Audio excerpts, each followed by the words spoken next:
Imagine wearing a crown, yet forbidden to love. In royal Europe, love wasn't a matter of the heart, it was a matter of state. Every kiss was political, every marriage a strategy, every child a pawn in the grand chessboard of power. But what happened when kings loved the wrong person? When queens fell for those they were forbidden to even touch? These weren't just affairs. They were acts of rebellion, dangerous, scandalous, and often deadly. Behind the golden thrones and shimmering portraits were secret passions that could destroy empires. Some died for it, others lost their minds. A few changed the course of history forever. This is the story of royal love that defied the rules and paid the ultimate price. Stay with us, because what you're about to hear has been whispered in shadows for centuries, and now we're bringing it into the light. Edward II, the king who loved the wrong man and paid the ultimate price. In the annals of English royalty, few stories are as tragic and as scandalous as that of King Edward II. Crowned in 1307, Edward quickly shocked the court by openly displaying affection for Piers Gaveston, a charming nobleman from Gascony. Gaveston wasn't just a favourite, he was the king's confidant, companion, and by many accounts his lover. Edward showered Gaveston with royal titles, lands, and privileges, usually reserved for the highest-ranking English nobles. He even had him seated beside the Thronian Act that enraged the barons, not only for its breach of protocol, but for what it implied. The king's love was public, brazen, and deeply unsettling to a court built on hierarchy, tradition, and rigid masculinity. By 1312, the resentment reached a boiling point. A coalition of nobles captured Gaveston and executed him brutally. Instead of learning caution, Edward spiraled into grief and rage, and soon found comfort in another young man, Hugh Despenser the Younger. Despenser's influence proved even more disruptive. He manipulated policy, gained enemies rapidly, and ruled beside Edward as de facto co-monarch. By 1326, Queen Isabella, humiliated and alienated, returned from France with her lover, Roger Mortimer, and raised an army to depose her husband. Edward was captured, imprisoned at Berkeley Castle, and forced to abdicate in favor of his teenage son.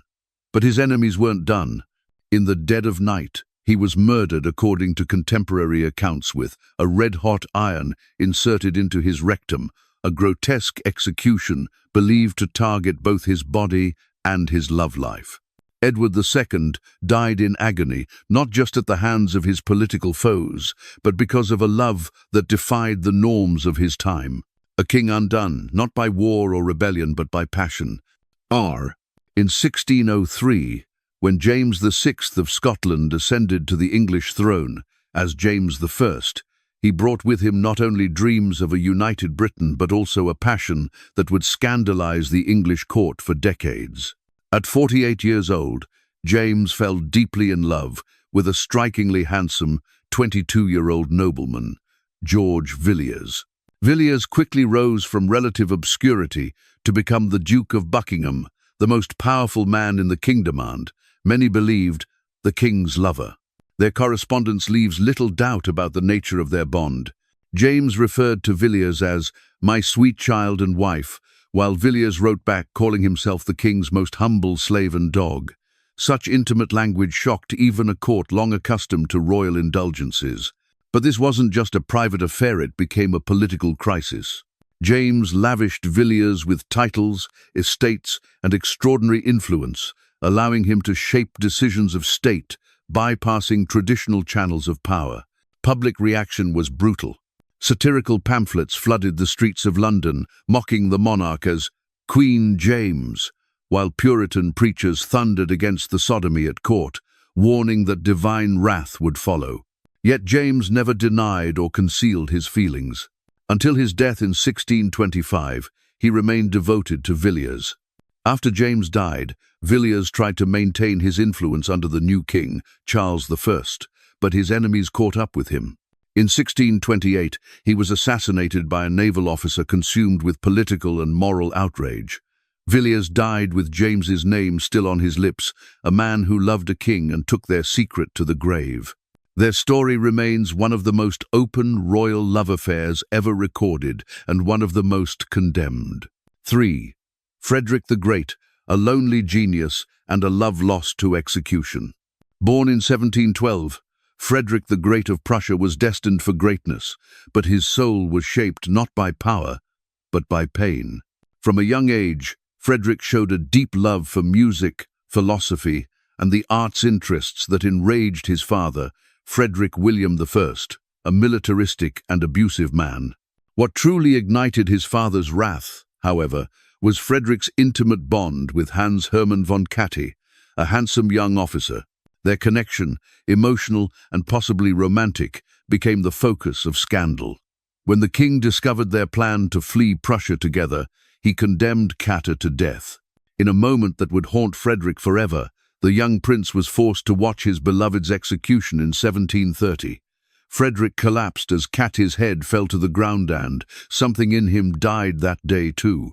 2 years later, Frederick entered into a political marriage with Elizabeth Christine of Brunswick, a union devoid of passion or intimacy. They lived apart almost immediately, and Frederick never produced an heir. Instead, he created a male-only court at his summer palace of Sanssouci, surrounding himself with artists, philosophers, and handsome soldiers. There, he corresponded closely with Voltaire, who became one of the few people with whom Frederick shared his innermost thoughts and frustrations. Haunted by Katte's death and burdened by duty, Frederick never loved again. He died in 1786, alone, childless, and famously refused to let women enter his private quarters. Behind the facade of a brilliant king was a man scarred by heartbreak and whose deepest truth was silenced by the crown he wore. See, Richard the Lionheart and the love that history tried to bury.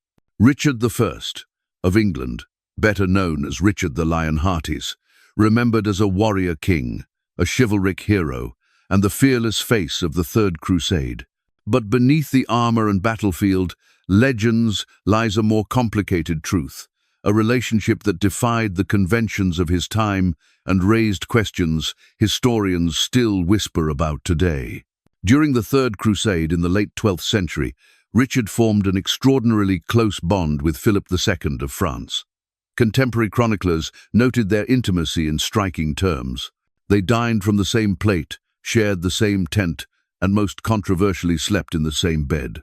In an age where such arrangements often held symbolic political weight, the extent and intensity of their connection suggested something far deeper than alliance.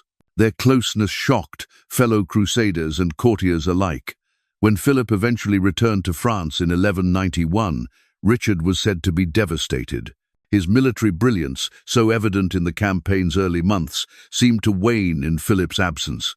Despite marrying Berengaria of Navarre, Richard never had children. The marriage was distant, more diplomatic than personal. He spent little time with his queen, choosing instead the company of knights and fellow warriors. In 1199, Richard died from a crossbow wound during the siege of Challis. His final days were spent surrounded not by family, but by loyal soldiers. He was buried at the feet of his father, King Henry II, leaving no heir, no dynasty, only legend. While the church glorified his crusades, it avoided mention of the personal life that may have shaped his legacy. Richard the Lionheart remains a figure of myth and valor, but behind the legend was a man whose heart may have belonged to a king.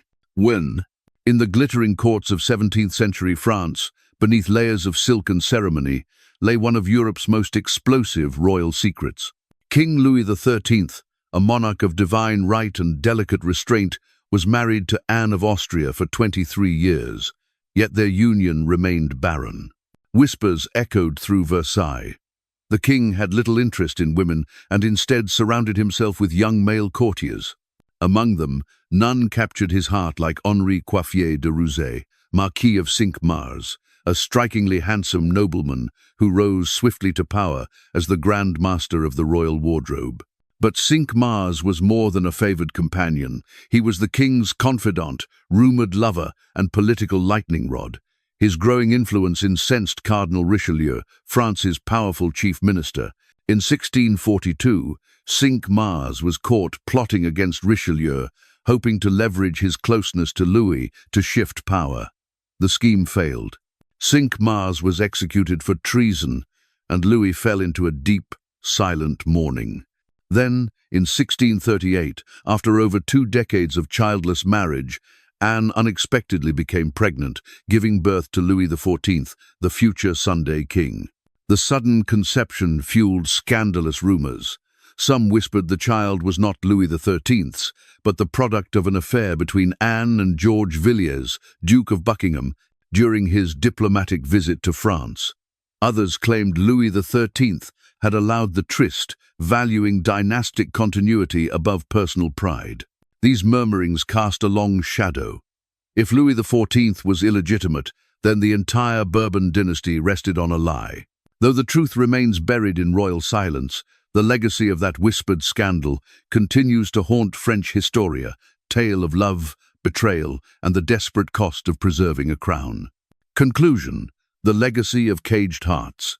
For centuries, royalty wore crowns heavy not just with gold, but with silence. Figures like Edward II, James I, Frederick the Great, and Richard the Lionheart were forced to choose between love and power, truth and survival.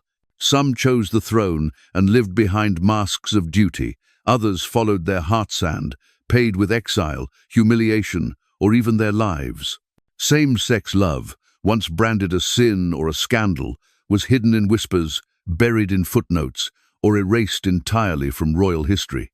But it was always there, burning quietly beneath velvet robes and iron rule. Only in the 21st century has that silence begun to break. When Lord Ivar Mountbatten, a direct descendant of Queen Victoria, became the first British royal to marry a man, it wasn't just a wedding, it was a reckoning. A tribute to every royal soul who came before and could not love freely. His marriage stands as proof that love, no matter how long suppressed, endures. History may have punished those who defied its rules, but in the end, love outlived fear, and for the first time, royal hearts can beat in the open not for politics, but for truth.